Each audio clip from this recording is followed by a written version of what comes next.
Well, ladies and gentlemen, it would seem as if one of the progressive left's most stalwart champions, a guy named Bill Maher, just got absolutely destroyed. You see, on his talk show just the other night, one of the guests caught Bill Maher in an absolutely huge point of hypocrisy, leaving him utterly speechless. So let's get right into it then. We're going to have a lot to talk about.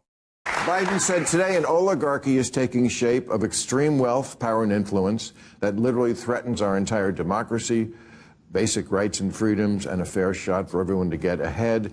An oligarchy, you say, of hyper-wealthy individuals looking to influence American politics? And Joe Biden has a problem with this?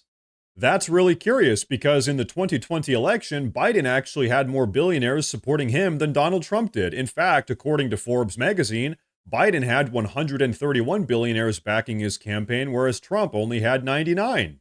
So it actually sort of seems like Joe Biden doesn't really have an issue with billionaires supporting politicians, just so long as the billionaires are supporting Democrats. So this all just seems a little bit hypocritical to me. Hey, I wonder if Bill Maher will call him out on it. I don't think Joe Biden is wrong.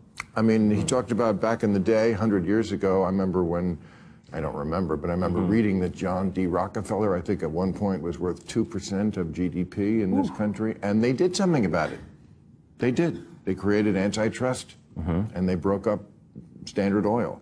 I don't see us doing that with this group, should we? And of course, he agrees with Joe Biden. Imagine my shock. And so the group he's talking about is Elon Musk, Jeff Bezos, and Mark Zuckerberg specifically, who are all supporting Trump now and who are all attending Trump's inauguration.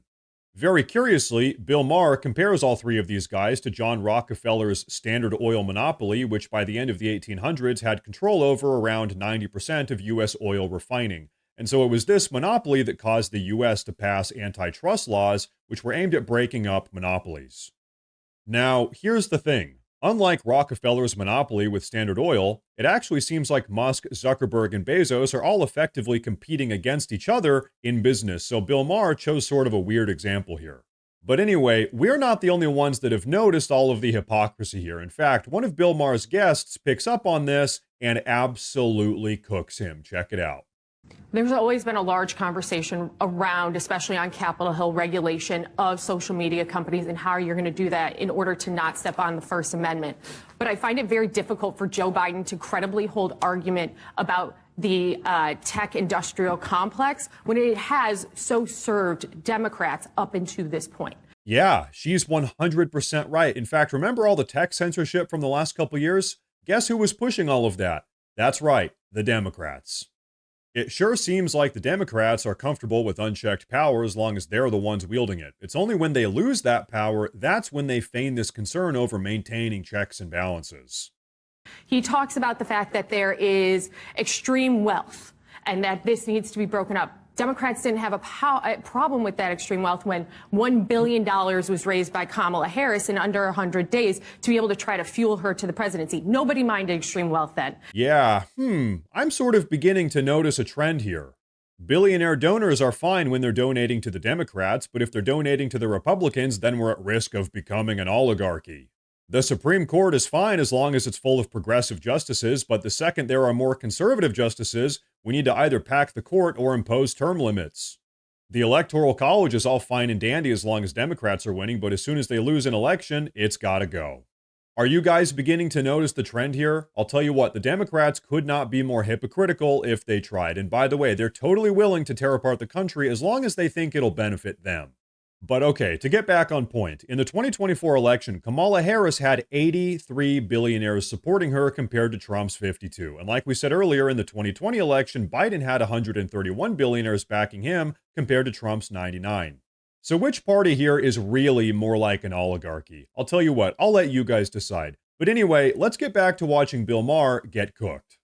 They didn't mind extreme power when Joe Biden was able to unilaterally pardon his son for over a decade of alleged or convicted crimes. Yeah, actually, come to think about it, do you guys remember seeing any Democrats call out Biden for abusing his presidential powers by giving his own son an 11-year blanket pardon? Because I sure don't.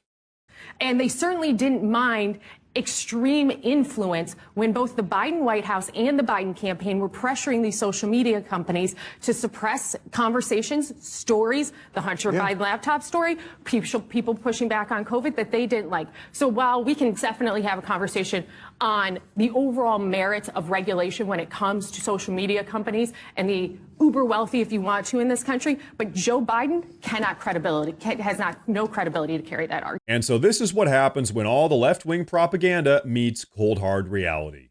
Because if you're a progressive, how do you even respond to this? Everything she said is 100% fact and backed up by truth. I actually have to wonder if for people like Bill Maher, if somewhere deep down he actually knows that he's being completely partisan and hypocritical, or if he's just totally delusional. Because we have to remember, the first rule of progressivism is rules for thee, but not for me. They're always super quick to point out the alleged faults of their opposition, the evil conservatives, but when reality shows that they have the exact same faults, they just turn a blind eye. Or even worse, they just start gaslighting and manipulating. Only the evil Republicans have billionaire donors, not us Democrats. Oh, we do? Well, here's why it's different. Oh, it's not different? Well, here's why it's not that big of a deal. Oh, it is a big deal? Well, here's why it's actually a good thing. Oh, it's a bad thing? Well, let's get back to talking about the evil Republicans, okay? And they do this every single time. And I'll tell you what, this is exactly why people are sick of the Democrats. People are just desperate for some genuine sincerity for their elected leadership to actually care about the people's issues. And so really, in a lot of ways, it's this type of behavior from the left that helped Donald Trump win the recent presidential election. People are just sick of all of the double standards, all of the gaslighting, and all of the manipulation. I have to be honest, some of the double standards publicly held by these far-left progressive politicians and talking heads makes me think that they just have zero respect for their own voters. And what I mean is this, if you're trying to lie to my face in the most obvious way possible, like if you're trying to sell me a dog and it's obviously a cat, you either don't respect me or you just think I'm a total idiot. Either way, this seems to be the relationship between the progressive leaders and the progressive voters. But you know what? Back to our cat-dog metaphor, the progressives just keep on buying the cat, so who's really to blame?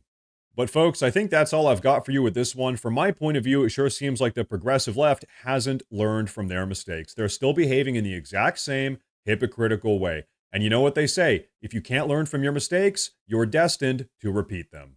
And as things stand right now, do you guys think the Democrats have learned from their mistakes? Absolutely not. After suffering a recent catastrophic loss, their party is in complete shambles. They don't even have a leader, and they don't even know what their own platform is anymore. They're just completely helpless right now.